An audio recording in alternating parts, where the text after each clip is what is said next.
Hi, I'm Michael, and welcome to Beyond the Screenplay, the podcast where each episode we do a conversational deep dive analysis into a film. Today we are talking about Elf, the 2003 film written by David Berenbaum and directed by Jon Favreau. I'm joined by the Beyond the Screenplay team, Trisha Rand. Hello, everyone. Brian Bittner. I love you. I love you. I love you. And Alex Calleros. Hi. Okay, so hi. It came out way drier than I expected. It's perfect. It's great. Yeah, we're doing it. So it brings Brian down. Yeah. You're the father figure to the elf. Yeah, I'm the James Caan. You're James Caan. Yeah. Okay. Well, so before we dive into Elf, a couple quick things. So first of all, our most recent patron exclusive is up over on Patreon on Wakanda Forever. So check that out. Our patron exclusive for this month will be coming out soon on Avatar: The Way of Water. We're gonna see it. We're gonna talk about it, and you can listen to it. And our first episode of next year, our next episode will be on Glass Onion, aka Knives Out 2. So lots of fun stuff going on there. And as it's the end of the year, what a year it has been. So looking at our Spotify Wrapped stats was kind of a trip. We apparently created 2,732 minutes of content this year. So that's a lot of us talking. Jesus. And apparently some people like it because we were the top podcast for 1,400 fans and in the top 10 podcasts for 10,000 fans across 106 countries. It's insane. So thank you to all of our listeners for listening and being amazing. And over on Patreon, I also was looking at the numbers there, and we have 52 patron exclusive episodes waiting over on our Patreon, which you can get for just $2 a month if you head over to Patreon. And when you become a patron, you get 20% off our Beyond the Screenplay merch, which we also now have. It has been quite a busy year. There's shirts and notebooks and mugs and tote bags. And tote bags. You always forget the tote bags. Yes. I mean, Trisha and I want the tote bags. Organic tote bags. Yeah. Yes. All of those things are over there. So anyway, it's been a crazy year. Thank you, everyone. It has been awesome. And now we're going to talk about Elf. I had never seen Elf, but I'd always heard like, oh my God, Elf, it's so good. No, really, it's good. No, it's a good movie, you guys. And so even though when the idea of doing Elf was brought up, I was a little bit like, okay. I was like, well, Jon Favreau, everyone says it's great. It's this really good movie. I'll watch it. And I enjoyed myself. I like, 2003 era Will Ferrell was tickled me to no end when that was the present day. And it was fun to kind of relive that in 2003, you could make a movie that was 80% Will Ferrell just being Will Ferrell and being wacky and reacting and yelling about things. It has some very nice heart moments. It checks all the Christmas joy boxes and believing in the spirit of Christmas. I forgot Zooey Deschanel was in it. She sings, of course she does.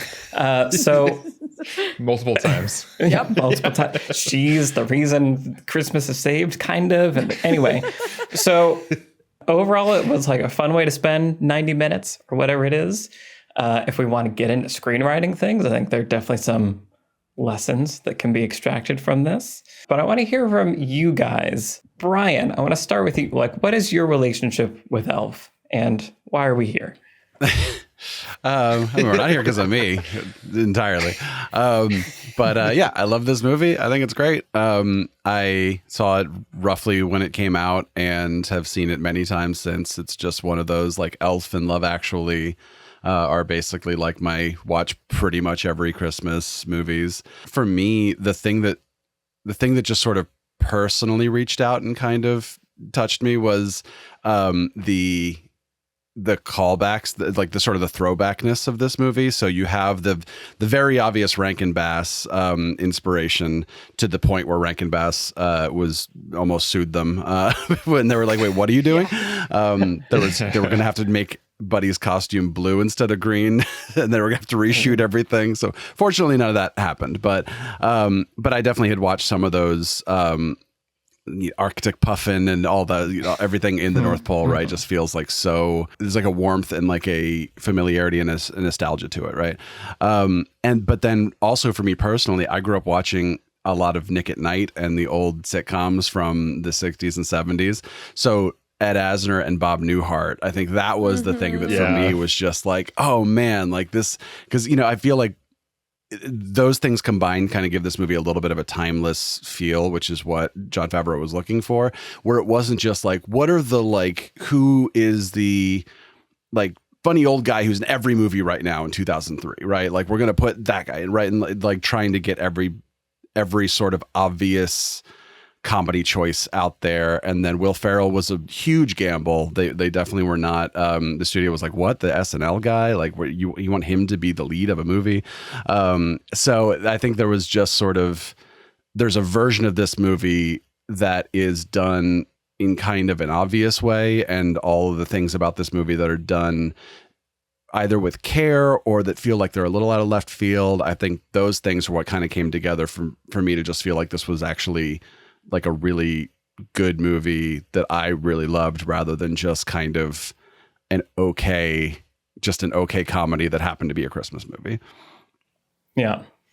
Yeah, no, like the throwbackiness was really fun. Surprise Bob Newhart was a joy. And like, I feel like I remember watching Nick at Night and like the Bob Newhart show and all those things and being like, is this the funniest man alive? Like, I think it might be. So it was very fun to see him and his perfectly cast as, the adoptive father of Elf. Papa Elf. Papa Elf. Yeah. Yes. His official name. Awesome. Okay. Trisha, what about you? I really, really love this movie. I don't watch it every single year, maybe, but I watch it, I don't know, fairly often. But it took a while to sell me on the idea. Like, I definitely didn't see it in 2003.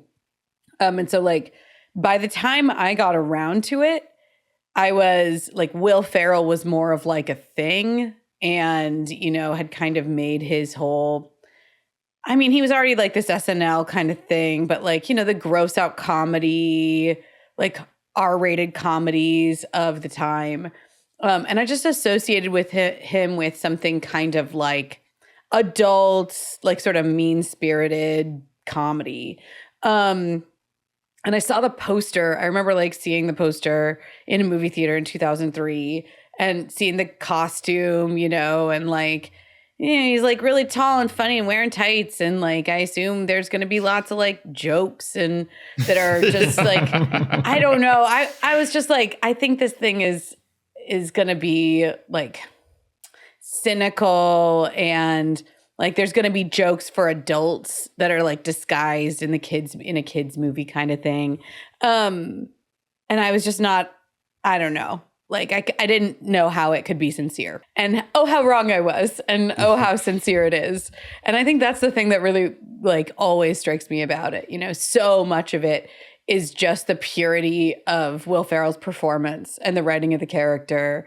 And there just isn't like a cynical bone in this movie's body. And there are a few like dumb little gross out jokes where he's like eating gum off the subway and like pukes in a trash can because he's been spinning around and like, yeah, all the spaghetti with syrup and stuff like that. And like, there are those dumb sort of toilet humor things, but they don't feel mean. Like they feel almost childlike in the way that they're executed rather than like they're trying to be edgy or something. And so I don't know. I just really love the spirit of this movie. And like watching it again this year, I was bumped on some of the same things that I've always been like, that's kind of, I don't know if that works like really from a story perspective or whatever. But I don't care. Like, I don't know. There's a reason why the dialogue is like really iconic and most of it's in the delivery. But most of it is just the sincerity of the writing and how excited everybody is. It just seems like it's one of those movies where the people who made it were having so much fun.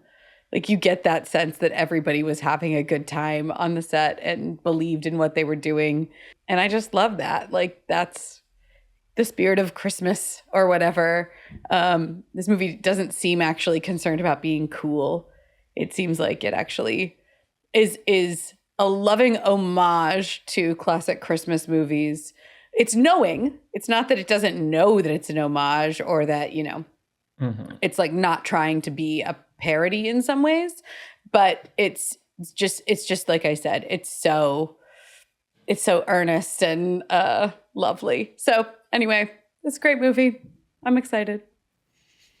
Yeah, I think I was struck by, I think after hearing people celebrate it for so long, I assumed like, well, it must be kind of, pro-Christmas spirit in general. But I think I was expecting it to be more performative. And like you're saying, I think it is genuinely trying to capture and create that kind of spirit of Christmasness. So I did like appreciate and respect that it wasn't just we're going to go out and say these words and then we're going to cash our Christmas check with this movie. It was like the love was put into it. And I do appreciate that. Yeah. Cool. Alex, what about you? Yeah, I don't know what I expected from this movie because I also had not seen it. And I think I also had the same reaction you did, Trisha, to the poster back in 2003 of just like, I don't want to do that. Like, come on. I just like, I have no interest here. No. But yeah, I was struck, like I had some like walls up and resistance at first. And then just, I kind of sank into the tone of that opening and the North Pole stuff with the just, it looks like a diorama and it looks like, the old stop motion animation, Rudolph stuff. And I was like, oh, there's a tone being hit here that is both kid friendly and adult friendly. Like something really specific that isn't just, like super cynical, but also isn't just for kids. Jon Favreau like hit on something very specific that I was really enjoying, and I was actually like laughing. And then, when you get to New York City, I think the whole like first half of the movie really won me over because they were totally like milking the premise as much as they could. Is both the like, the person who's basically still a kid who has never seen the world, so everything is amazing and the best coffee in the world must be the best coffee in the world, but also like milking the like really awkward, insane situations that he finds himself in, and just being a large man in that costume in various environments. They really like made the most out of it. And I think where the movie kind of petered off for me was actually in the second half, when like we'd gone past all the antics of him coming into the new world. And now it did feel kind of like we had to check off the check boxes of like heartwarming Christmas movie where like the transformation of the Scrooge must happen by X point.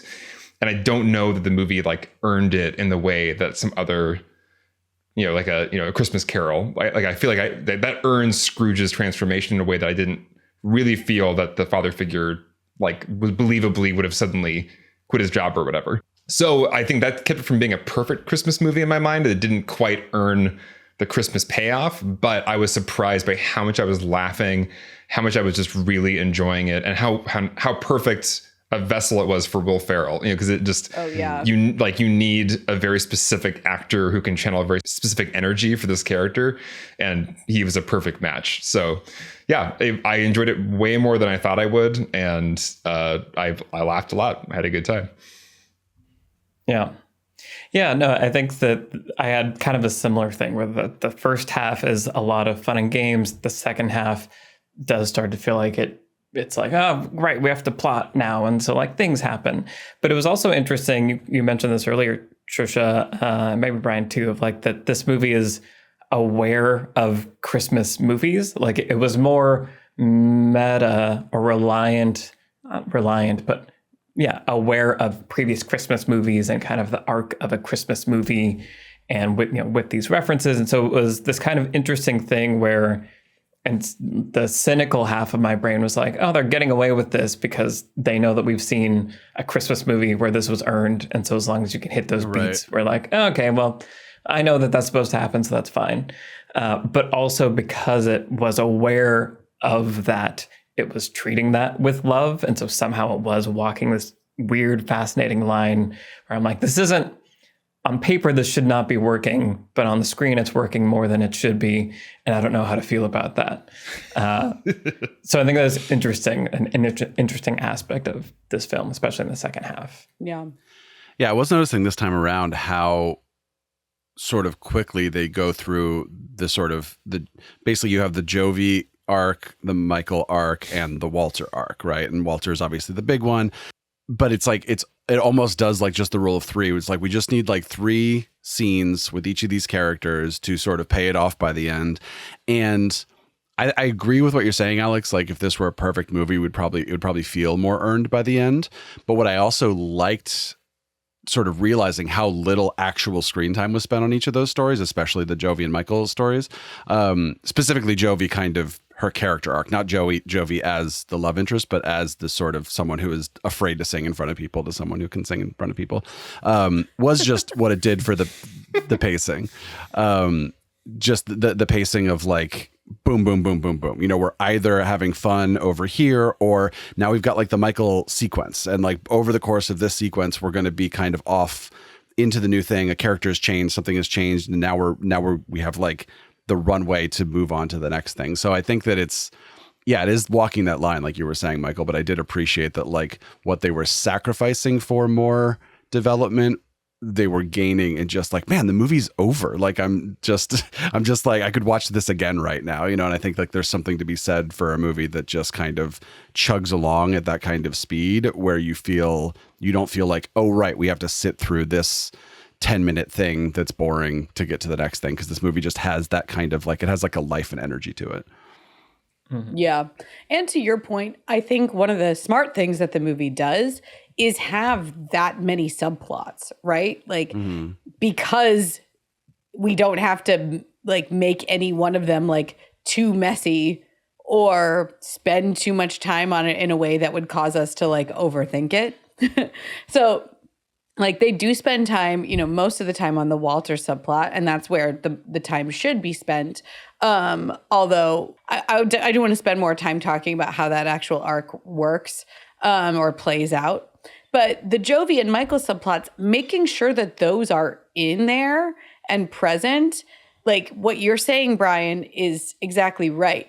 It creates this like momentum. So you have these like fun little sequences where, you know, he's helping Michael fight off the bullies with the snowballs. And then there's this great little montage where he and Michael are running around gimbals and jumping on mattresses. And then they like go see Jovi. And it, you know, there are these great little, and so many of them are done in almost like tiny sequences or tiny montages, where it just feels like the movie's like, you know, moving along here in the second half. And the same thing with Jovi, you know, you have that wonderful montage on their date, and it just like zips by basically, and you don't need to worry about how anything is actually playing out. When they kissed in the ice skating rink this time around, I was like, okay, it's right. Very quick.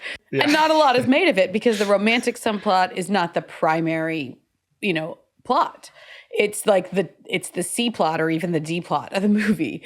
If you want to think about like what's happening with Santa and the North Pole as being like probably the B plot or whatever. So like the Jovi plot is way down there. And so like when they kiss in the ice skating rink, you're just like, sure. But like, it's okay because the movie is just moving along so quickly. And the images that it's offering you create this lovely sort of like tone and this sort of, I was going to say collage, but let's go with wreath. This lovely sort of like wreath of an idea, without necessarily needing to build real structure underneath of it. But it just kind of leaves you with this impression of a plot that has happened rather than like the real work of a plot, which is fine, which is actually fine. I think that's why I think the movie's smart to include them. Like we would notice the missing structure pieces if we had fewer subplots. Mm-hmm, sure.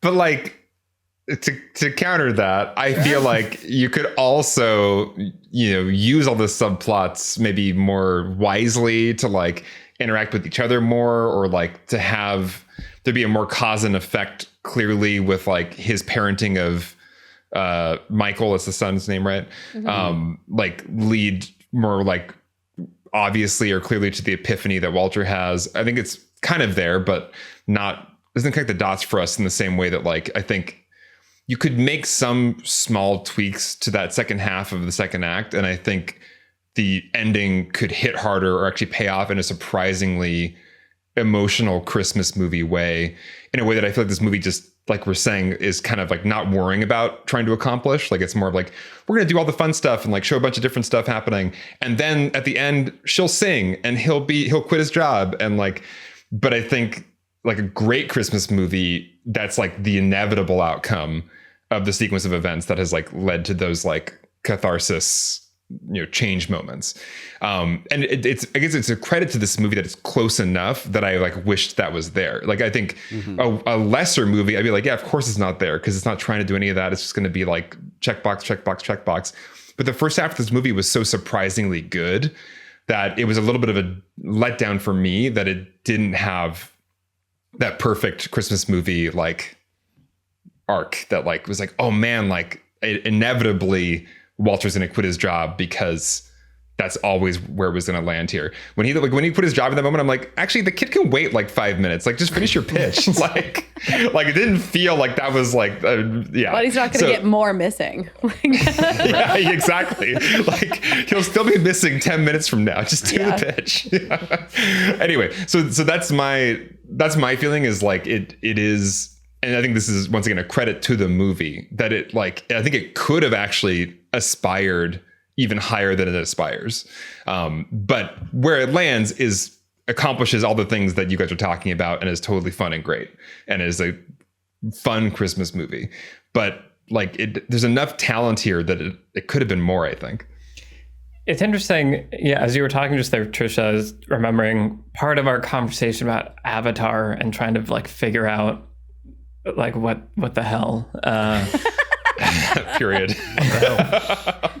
But like specifically in terms of like we were talking about, so many of the characters are kind of like so flat and shallow and like one-dimensional even at times, that it's, it seems like, well, why didn't you just go a little bit further and make this like a real character? But because it wasn't trying to make them a real character, it also couldn't fail at that. And so it kept your experience of it at a certain altitude. Right. And I feel like there's a little bit of that happening in Elf. And also just like there's like a certain like silliness and whimsy. Like the world isn't quite the real world. Like the mailroom scene where he's like breakdancing. Right. And like during the snowball fight where they magically become friends, like you can pan away from Will Ferrell and pan back, and now he has 100 snowballs ready, and he can so like actual gunfire sound effects and machine gun arms. Yeah. Right. So like this isn't like the real world. And so I think that helps. And so there's like enough of like what you generally want from this kind of story happening, and you have the permission of the world not being the real world, and it's entertaining enough that like at the end of each 2.5 minute scene, you've had enough of like the experience you want when watching a good movie, that it like makes up for the imperfections along the way, I think, which is like a really fascinating construction.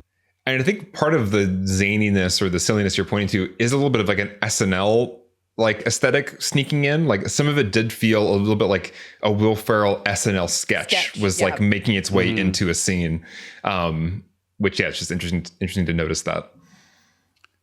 Speaking of SNL cast members, Chris Farley was the original choice for this movie when it was sold in 1993, and the screenwriter was like, I just think that's not the movie I want to make. Not that Chris Farley wouldn't have done a great job at a different kind of movie, but yeah, he actually let the option run out, and then it took another 10 years for the movie to get made. So it took some snowballs. I think we talked about movies that sort of teach you how to watch them in the first 10 minutes, right? Something like Thor Ragnarok, something like Punch Drunk Love. It's just like, look, this is the movie you're going to get, and I promise you that will be the movie, right? And Elf, it's like you get this almost trilogy of sequences at the beginning with the storybook opening as told by Papa Elf, and then even just the opening credits, right? Just this sort of like this really kind of heartwarming, lovely kind of, cartoony opening credits. And then just the rest of the North Pole sequence with Leon and, Mr. Narwhal and everything. And I feel like that's exactly what you're saying, Michael, is this movie is telling you like, look, don't expect like very deep character, things and flaws and all that kind of stuff. This isn't that kind of movie. And I do think the movie gets dramatic, for lack of a better word, almost as much as it can do without feeling like it's not that movie that I was promised at the beginning, if that makes sense. Yeah. I was noticing that this time around, that like the emotions aren't interested in going there. Like, when Buddy realizes he's a human and he's genuinely really upset about it, and he comes running out of the workshop into the Arctic landscape, and the animals are there talking to him, the stop motion animals. It's like the expression that you're seeing on Will Ferrell's face is not real emotion, right? It is the facsimile. It's SNL sketch emotion. Yeah. Correct. And I think that what you're pointing out here, Brian, is critical to this, right? Like, that's about the level of emotion we're going to get. Now, the human characters are more grounded in their performance, James Caan especially. And so the moments with him where he is really, seems like he's really struggling about what to do about this impossible situation he's been put in, especially towards the end where he's, embarrassed and realizing that he's missed out on some time with his kid, and like he didn't mean what he said to Buddy, all this stuff. I think a lot of that actually does stray towards real emotion. But the movie isn't interested in real emotion, right? It's doing a puppet show for kids, right? And so it's like the puppets are doing the emotions that you are supposed to feel. It's like signaling, their faces are signaling to you what the emotion is without actually being the emotion. And I think that is fine. Like, and to your point earlier, Michael, the magical elements are really interestingly incorporated. Like the magic of how the world works and like Buddy's powers within it, they're wild, right? It's like he can't keep up with his Etch-a-Sketch quota. He's nowhere even close to what the other elves can do. And yet on Earth, he can like build the entire, Empire State Building out of Legos and make an entire, just so many snowflakes and paper chains and Mona Lisa on the Etch-a-Sketch. Mona Lisa on the Etch-a-Sketch. I also love that he was using it as like his like notepad. Yeah. And then he like shakes it and it's like, oh, never mind. So many great choices. Got a good laugh out of it. The visual gags are amazing. I do want to get to the visual gags, but yeah. Sorry, real quick on that. Like, if you guys want to rewatch this movie at some point, this is one of those movies that like rewatching just really pays off, because then you start to notice some of those little gags that maybe you didn't get the first time around. Sorry, Trisha. No, completely. You're right. Anyway, just, the magic, the way that the magic remains in the world after we leave the North Pole, I think is important. Again, going back to the lack of the real emotional core in this movie, it's like, there isn't going to be real emotions. There's also magic. And Santa's sleigh, the whole ending of it is magic, right? It's like Santa's sleigh is here and the reindeer are going to fly if we all believe and sing Santa Claus is coming. We sing this song on repeat. With that all over being the world. The climax. Yes. With that being the climax, you can't have like a heartfelt scene between James Caan and his son where his son's like, you never spend time with me, Dad. Like you can't have that scene, from a domestic drama. They're like breaking down in tears and that kind of thing. Yeah, right, that's you can't just do a that. different movie. Yeah. Yeah, not if you're going to fly away on a sleigh at the end. You know what I think the part of this movie that I liked so much and that maybe did give me false expectations for the second half were some of those first scenes where he was encountering the other main characters that he's going to meet in New York. So when he first goes to his dad's office, I thought it was such a brilliant like escalation scene of like, oh, you're like the Christmas Graham, and like there was a worldview that can make sense of this, and like there's a collective understanding in the office of like this is what this is, and then just like the shattering of that understanding as it becomes clearer and clearer. He's just like insane and like claiming this guy is his dad, and like those scenes are played in a way that is like a deeper, I think, more adult, more interesting comedy than some of the more, I don't know, like the flatter comedic scenes. And even when he first goes to the mall and first meets Jovi and is like in that kind of the North Pole. There's subtext in her like interaction with him and like her trying to make sense of him. And I think that I was really enjoying that aspect of the movie. And I was thinking it was going for a deeper, more layered, more subtextual comedy than I think what other parts of the movie were signaling to me. So I think part of my like, maybe disappointment came from how good those scenes were and how they were accessing layers of comedy that other sequences weren't interested in accessing. So just realizing that as we talk. I definitely think there's some bumpiness to the way that those scenes switch back and forth. Is like, Will Ferrell's performance goes to different places, or like, I guess, different styles of comedy, in different scenes. So totally. Yeah, I mean, so Trisha, your summary of it as a puppet show, like, I feel like just encapsulates everything, and like, I can't argue with anything now, because it's like, no, that's what it is. It's a puppet show. It doesn't need to be anything more than a puppet show. You go to see a puppet show for certain things. This movie delivers on those 100%. Like, everyone else, shut up. Like, I do think it's interesting. So during the climax, I think, was around the time that I felt the most untethered from it, because I realized I didn't know what the movie was about at that point anymore. And the ending felt the most like manufactured, where like if the rest of it did feel, convenient, but and rushed, but that's fine, because I don't really want them to spend time convincing me that Jovi's in love with this crazy person. Like, that's fine. They skate, you miss. This is a movie romance through and through. Which is fine. That's all you want. That's a puppet show.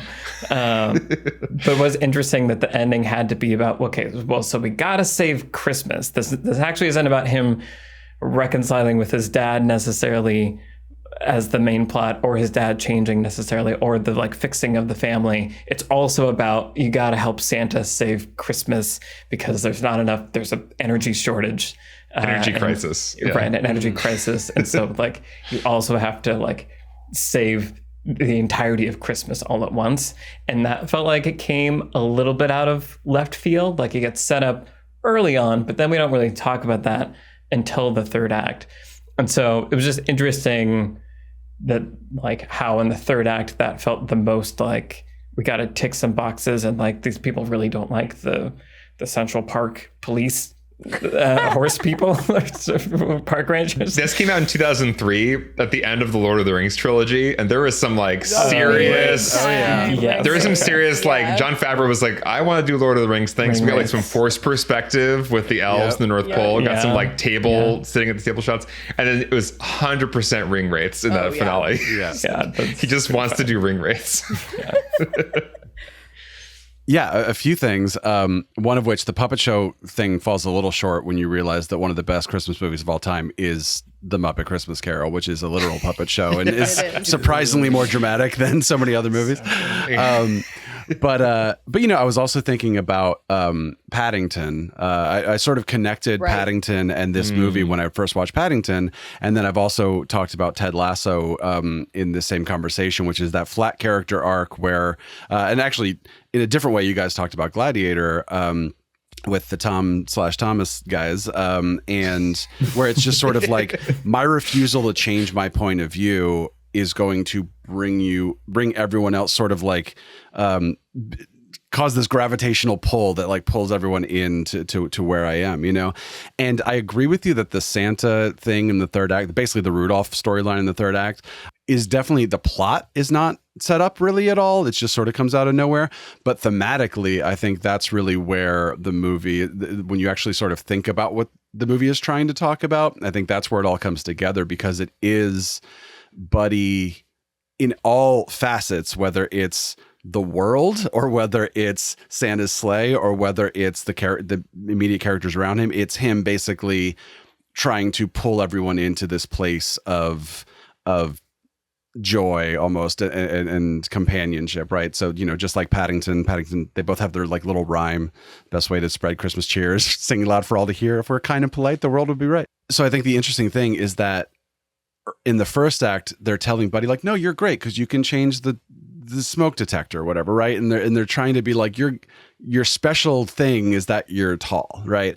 And but then at the end, Santa is telling him like, no, you are like, you're the elfiest of all of us, right? Like you are the most joyous, you are the most cheerful. So he's saying it's not just because Buddy comes from the North Pole that he is how he is. It's saying even of people in the North Pole, you are the like that beacon of light. You are that shining thing that makes us all feel better, right? And then that's what he is doing to help make the sleigh go, and that's what they're doing to like the world, but that's also how he is changing the immediate characters around him. So you have to do a little work to get there, but I think that like that's kind of where it all thematically ties together for me. Yeah. And I do think the other themes that this movie raises, while they are messier or just like touched on very briefly, are potentially really interesting, right? You know, in sort of any classic fish out of water story, you have a character wondering where he belongs, right? Like Buddy is looking for his family, and he assumes that by going to them in New York that he will automatically fit in and he'll make sense and he'll be a part of who they are. And he discovers that that's not only not the case, although it takes him a while to fully realize that that's not only not the case, but that the whole world is not really suited for him in so many ways. And, you know, at the same time, he feels like he doesn't fit in the North Pole. So there's an interesting, like, it isn't an arc for Buddy per se, because I agree that this is one of the greatest examples of a flat character arc ever. But there is a little crisis moment where Buddy walks away and is walking out on the bridge a la It's a Wonderful Life and thinking about... I was like, this is going to get dark suddenly. I know. What are you doing on that bridge, buddy? Seriously. Michael, It's a Wonderful Life is another Christmas movie. I was going to say, can you explain that to Michael? It's the that one reference? where people fall into the pool and the gym. I know. I've seen Is that where you turned it off? shortly thereafter. Like, we have to watch It's a Wonderful Life sometime. That's the actual Christmas movie. Michael, if you haven't seen The Grinch, it's about a lanky fellow who hates Christmas. I think you'd like it. Yeah. It's based on my life story. There you go. Michael's heart grew 10 sizes that day. Yeah. Anyway, but yeah, so there is a moment of crisis for that character where he is really wrestling with, like, maybe I cannot live with this family forever. And what does that mean for me? If I can't go home to the North Pole, I don't belong there. And I've been outcasted from the people I thought would accept me here. What does that mean for me?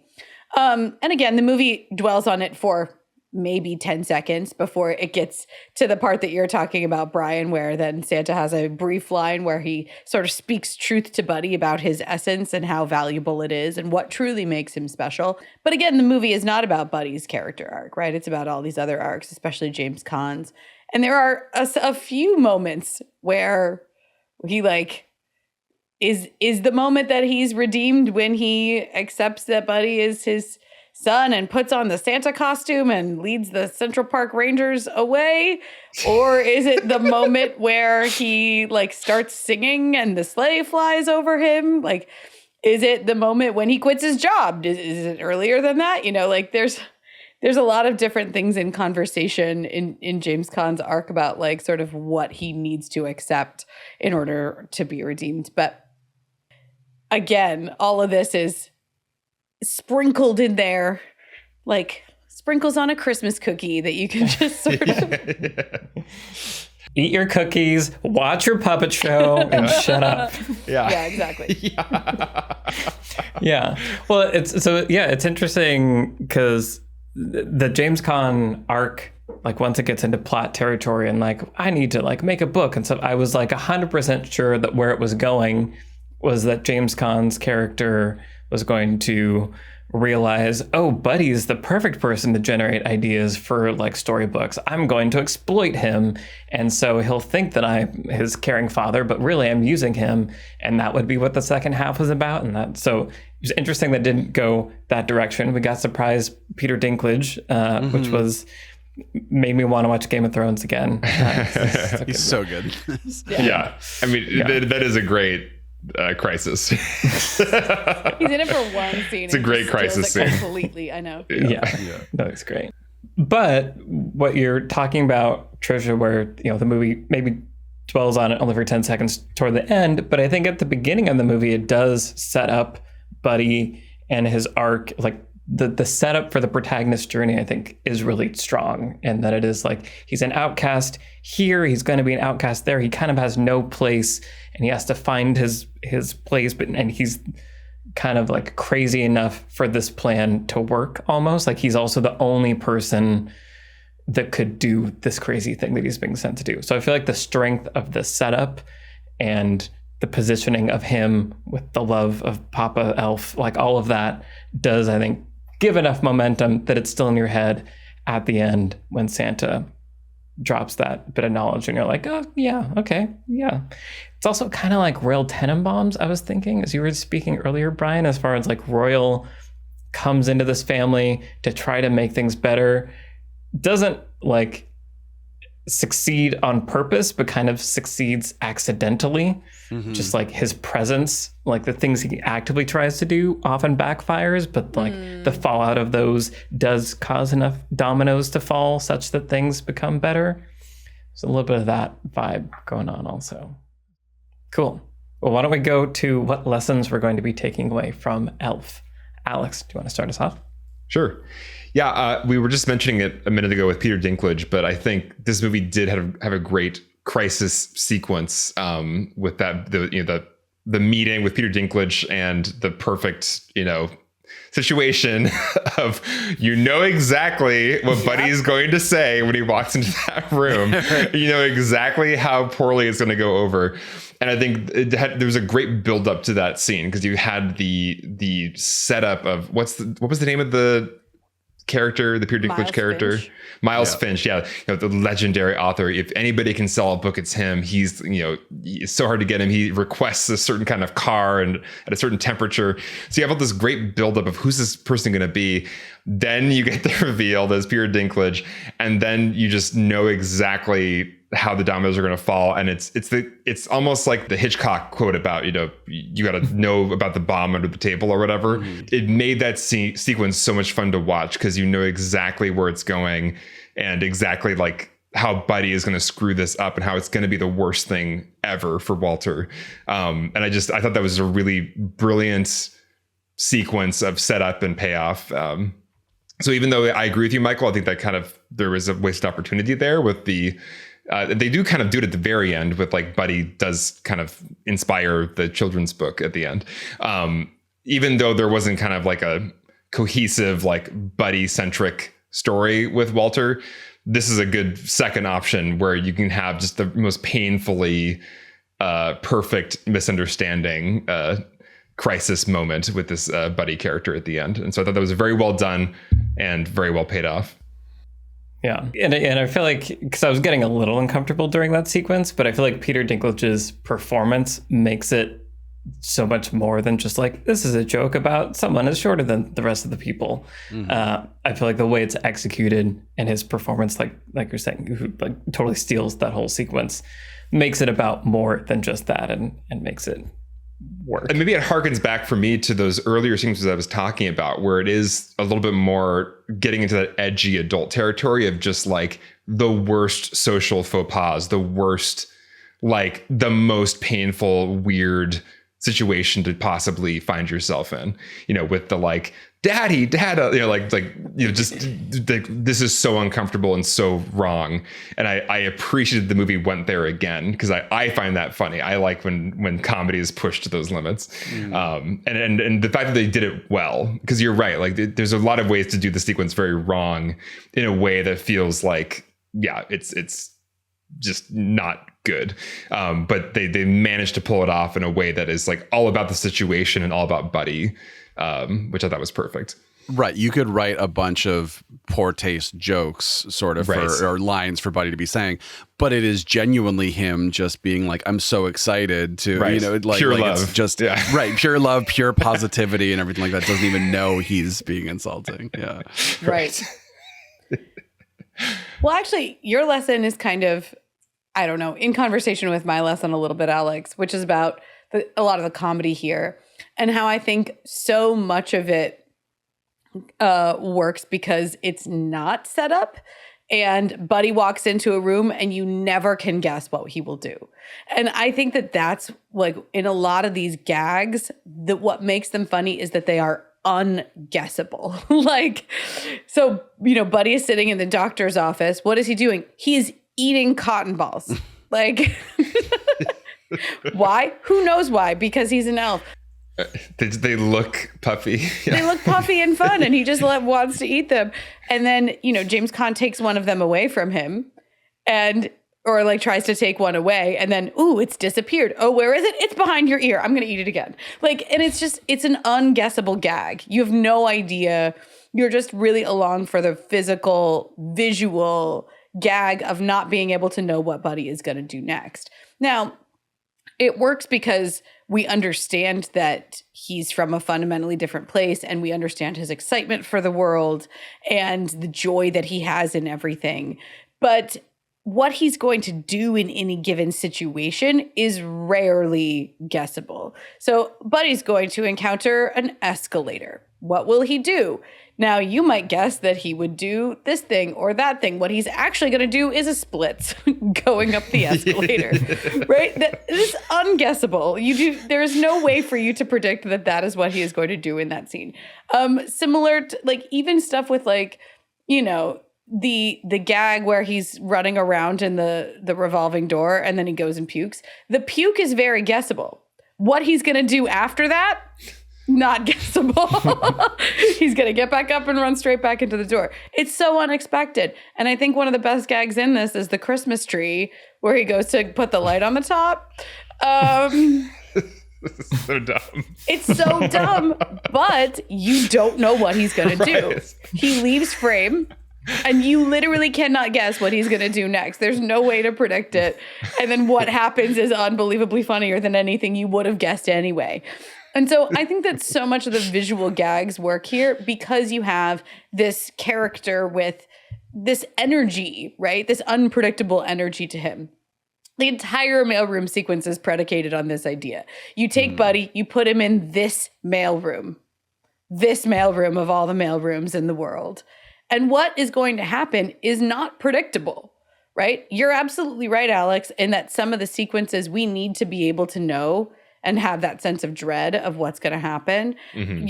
You're dead on right. But most of the rest of the comedy, and that scene isn't really being played for comedy, right? It is the crisis point, the one where he insults Miles Finch.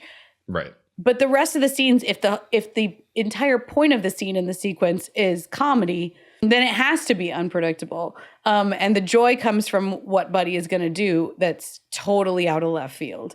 My favorite line in this is probably Buddy the Elf, what's your favorite color? And it's because it happens so quickly and it's so unpredictable.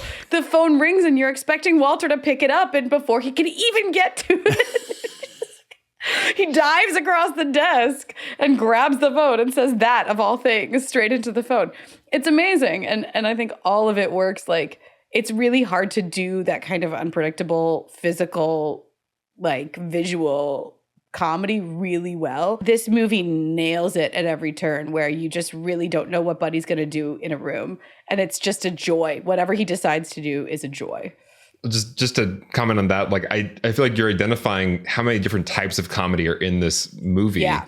And it does do multiple types of comedy well. And I think, and the fact that I was clicking into the different modes at different times, like none of them were done poorly. Like I can get into the Will Ferrell silly random mode in this movie and also get into the dread awkward social comedy mode at different points. And it's impressive that in a single movie you can do both those things well, because oftentimes I kind of count on the movie to just get into one lane of comedy and do that well, and I don't expect anything else to be particularly good. But it's impressive this movie can pull off both. It feels like a good marriage of actor and director there, because Yes. Physical gags require that's directing and cinematography and visuals and all these things, but there's also just Will Ferrell being Will Ferrell that can sustain a scene. If people haven't seen his audition tape for SNL, where he his whole thing is just like, I'm gonna be a cat, and then he just is a cat, and it's the funniest. Specifically like a very clearly highly paid executive who on his spare time plays with a cat toy. That's the entirety of the gag. Who momentarily will stand up and go to his intercom and like reschedule the meeting and then go back to I don't even remember that Well, part. it shows how like in a comedy like this, like it's all on that leading actor. Yes. Like Yeah. like their soul, like their embodied like comedy is everything. And it's like it's a whole different movie with a different actor. Yeah. Yeah, this is actually a great example of a movie where the script was a really good start, and then Favreau came in and he did the Rankin Bass stuff. He did some of the casting that you wouldn't expect, and then Will Ferrell, then improvised a lot of this stuff. Like the New York montage when he first gets to New York is they literally just went out with the camera and just filmed him running around. The old guy in the red jogging suit, he was just there. Like he was just jogging and Will Ferrell just ran him down. So yeah, like that. It's a really cool example of a movie that just kind of got like better and better with each ingredient that was added into the Christmas soup Horse. What's a Christmas horse? Yes, Santa's bag of gifts. Well, and to exactly, your point, and it's like not only was the writing, of what Buddy was going to do unpredictable, the actual improv was unpredictable as well, right? Will Ferrell was out there following his impulses, leapfrogging across across the crosswalk. the other ones don't stop. Why would you ever cross a crosswalk that way, like a jumping frog? But that's how Buddy is going to try to do it. Again, the unpredictable factor is so fun. I think that was just like, there were moments where I was like, but why is he like the other elves aren't like the other elves are more worldly than he is. Oh, like, yeah. what is it? It's just Will But Ferrell. It's just Will Ferrell. Yeah, we're going to watch Will Ferrell do things. Yeah. It's a puppet show. Yeah. Brian, what's your lesson? Yeah, when we talked about the sort of the family adult kid tone balance that this movie strikes, and I really appreciate that. I think it found on this sort of spectrum of like G super like only for kids kind of thing and Pulp Fiction, right? Like it found this like right? That's the range. Pulp Fiction for kids. It found this range, and it just said like, we are going to stay within this, but we are going to kind of push the edges. So we are going to get really kind of cartoony and heartwarmy, and that was heartwarmy, not heartwormy, and like it's kind of slapsticky and stuff. But we're also gonna, say up yours, or we're gonna say they're pissed about this, or we're gonna, like there's sort of, it's not trying to be too far in any direction, and that kind of gives it a bit of dimensionality. And I think it also gives it, it makes it feel appropriate for all, I would say most ages, maybe not all ages. Maybe you wouldn't want like a 4-year-old to watch this or something, but I feel like a pretty much any kid past the age of like, I don't know, 6 or 7 is totally fine watching this movie. But I just really appreciate that it doesn't feel like, we've talked about with Star Wars, sometimes it's like this scene is for adults, but this scene is for kids. And it's like, but it's in the same movie or show about Boba Fett. But this movie feels like it's all those, it's consistent in what it does, but what it does feels universal. It feels like it has a wide range of audiences. And that bridge, the scene on the bridge, I remember that scene being in Save the Cat when he is actually talking about the crisis point of a movie, or bad guys close in, or whatever he calls it. But like, that is an image where if you are a kid, you look at that and you're like, he's sad. Right. And if you are an adult, you're like, whoa, what's going on here? Is he, what's he going to do? And if you've seen It's a Wonderful Life, then it gives it this whole other layer.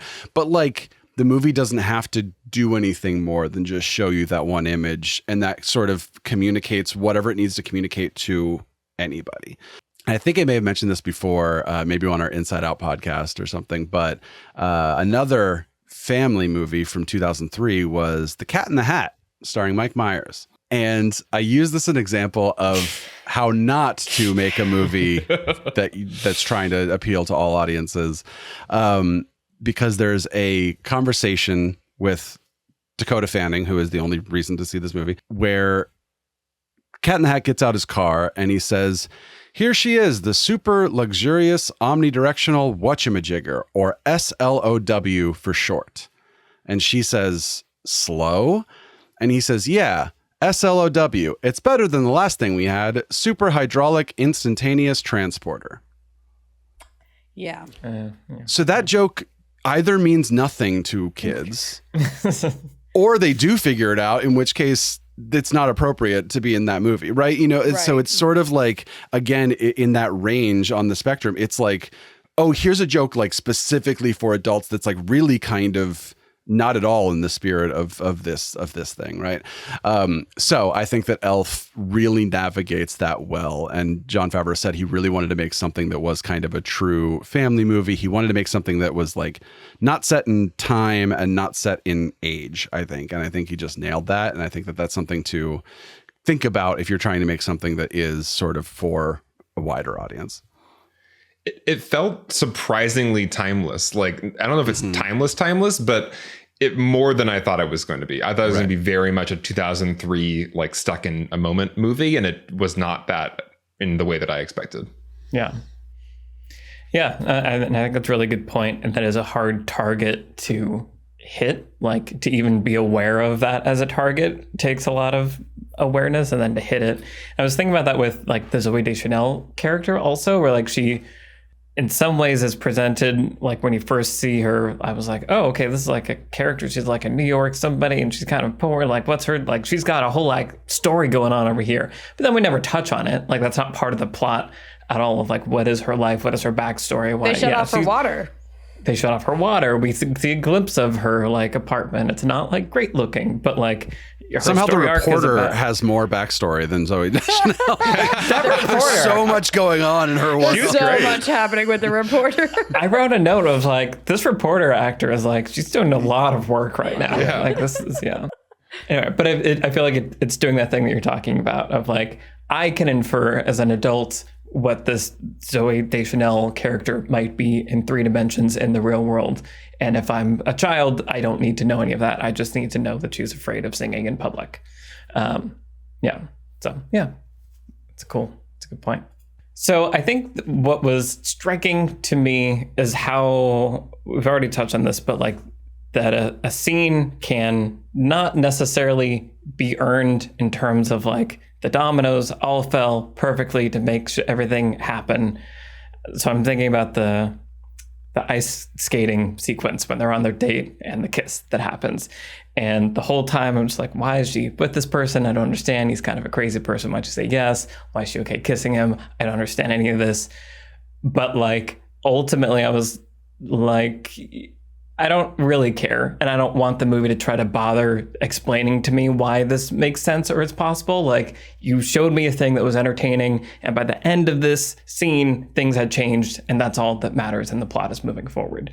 And so, it's just a reminder that like, sometimes all you need is for a scene to be entertaining and for it to make the plot move forward. And short and sweet and make the plot move forward is good. And I like it. There's no subtext to any of the things that I'm talking about here. Join us on Patreon to join our Discord. Now I get it. Yeah. Now I get it. Yeah, Michael's talking about Elf and or something else. Fill in the blank. Why don't we go around and say what else we have been watching recently? Trisha, what have you been watching recently? Sure. So I have like a combination of what I've been reading / what I've been watching. So I have been having a wonderful holiday season, spending some time reading screenplays for coverage. So for those that might not know, when I have the time to do it, which I often do around the holidays since all of Hollywood shuts down for like 2.5 months, I like taking scripts and reading them and doing coverage for clients. So I do that as like sort of a freelance little side business, mostly because I really like doing it. So I tweeted about that recently and I got a bunch of scripts, and as always, they exceed my expectations. I get scripts from folks all over the world and all over the map and different places in their screenwriting careers. And I enjoy reading every one of them. It's really I don't know. I feel lucky to kind of get to do that as my side hustle. But after I did that tweet and I was covering for some clients, I also got a request from a client who asked me to watch a completed movie of his, a feature film, and come on to his podcast where he runs. So it's called the Indie, INDIEEYE. So the Indie Film Awards. Yeah. So the Indie Film Festival is an online-only festival where people can submit their shorts and features. And one of the things that the festival offers to people who submit is feedback. And they do that by way of their podcast. So they take movies and watch them, and then they review them on their show and discuss basically everything, like sort of, live feedback, or I guess live on mic coverage for people who submit. And so the organizer of the festival asked me onto the show to give coverage on his own feature film. So the filmmaker is named Matt Gray, and his feature film is called Madison Baker Was Here. So I got to watch that feature film and then go on the Indie Eye Film podcast and do some on mic coverage. So it was a lot of fun. I am a very nice person. As if you listen, the episode is out now. He was very gracious, and he was like, I do this for other folks, and I want to show that I can take feedback as well, and I'd love for you to be as brutal as you want to be. And I was not brutal. I was very nice about it. But that's a part of the writing process that we all go through. And so it was a lot of fun to get to be a part of that on the Indie Eye Film podcast. And that episode should be out now. Very cool. Nice. We'll link to it in the show notes. Yeah. I really like that idea of like live coverage, like constructive feedback in podcast form. Like it almost reminds me of like Esther Perel does like a podcast where she does like live like couples counseling basically as a thing. And I feel like that's doing that, I think is a cool, it's like modeling for other writers of like, here's how you can do this process. And also you're hearing the feedback of it all at once. I think it's a really cool idea for a podcast. It sounds really fun. Awesome. Alex, what have you been watching recently? So I watched a really great documentary on HBO Max called Navalny. It's about Alexei Navalny, who's the opposition leader in Russia. And it's a really riveting documentary about the assassination attempt on him and his return to Russia afterwards. And it's just, it's pretty remarkable documentary. It's, Russia's crazy, man. Like it's crazy story. And it's the filmmaker had total access to him and his family during that time. And it's just really, really well done documentary. So can't recommend it enough. Navalny on HBO Max. It is a very riveting, entertaining documentary. Fascinating. That sounds, intense. Cool. Brian, what have you been watching? So a few months ago, I talked about Good Luck to You, Leo Grand, which is a movie that I loved. And I think that movie, the sort of plot summary could be, it's a 2022 film about a sort of uptight British woman who employs a handsome man to fulfill her desires. And then the majority of the movie is the two of them in a hotel room getting to know each other and their backstories. So I watched another movie with the exact same tagline, except magic. Because he's a genie, and the movie was 3,000 Years of Longing. the new George Miller movie, which I was very surprised to be like, this is kind of all the same like plot beats, but genie, magic, all sorts of CG, like lots of big things. And it's Tilda Swinton and Idris Elba, and he's a genie, and she has 3 wishes, but then the movie is not like her making crazy wishes and seeing what happens, like that kind of thing. It's not Aladdin for adults kind of thing. Sorry, he's a djinn. I said genie. But it was a fun movie. Like I thought, I kind of get why the reviews have been sort of so-so, but I just thought it was a really entertaining ride, and talking about things that are maybe their primary function is to entertain. I think that I just had a really good time watching it. So I recommend checking it out for anyone. Nice. That's fun. Awesome. So I talked about The White Lotus very recently, and now season 2 came out like a week later. And so I'm just here to say season 2 is also very compelling, and I think a really interesting work to study as a writer. And so White Lotus, it's this anthology series where there have only been 2 seasons, and as of recording now, season 2 isn't even done, but it's basically the White Lotus is like a big hotel for fancy, super rich people. And so each season is kind of following this ensemble cast of rich people that are living the life, but also have these deep, crazy problems. And then the other characters around them that come into collision with them. And it's just such a specific blend of like dark humor, but also drama, and also just like fun entertainment. The sense of place. So like the first season is set in Hawaii, and there's just like gorgeous cinematography constantly. This season is set in Sicily. There's gorgeous cinematography constantly, but it's also used via editing to create mood and juxtaposition and symbolism. So you're just always kind of unsettled and don't know what's going on. Each season of these 2 seasons has begun with a signal that someone or someones will end up dead by the end of the season. So there's like a soft, like a murder mystery thing that's like dropped at the beginning, and then you kind of never think about it until those like quiet moments where you're like, oh wait, right, and someone's gonna die somehow. And so that's happening while it's also, I feel like, pretty deftly exploring the social cultural moment of today in a way that doesn't feel clunky. You know, like this season there's a couple like young like Gen Zer people, and it's definitely like exploring wokeness and the goods and the bads of every level of all of it. Every character, I feel like in one scene you're like, I hate that character, I do not like them at all, that they are bad. And then the next scene you're like, oh, I'm totally rooting for this character, like they have a really good point. So it's just really well designed and executed, and I was happy to see that season 2 is also very good, just like season 1. So The White Lotus, season 2, is probably going to be done by the time this episode comes out. It will be. Yeah, it's only one more as of... Yeah, really interesting thing to study, both White Lotus and I would say Queen's Gambit, of this kind of... It's almost cheating, where it's just like, it's the Hitchcock bomb under the table, but the bomb doesn't even need to go off necessarily. You're just like, well, I have to keep watching to see what the hell's going to happen with the bomb under the table, right?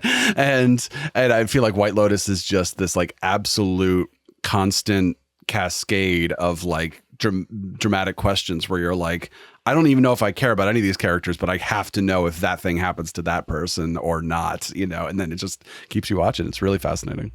God, yeah, I got to keep watching. The first episode of the first season, I feel like doesn't communicate a lot of the things you guys are saying. Like it just kind of like ended, and I was like, well, that's not.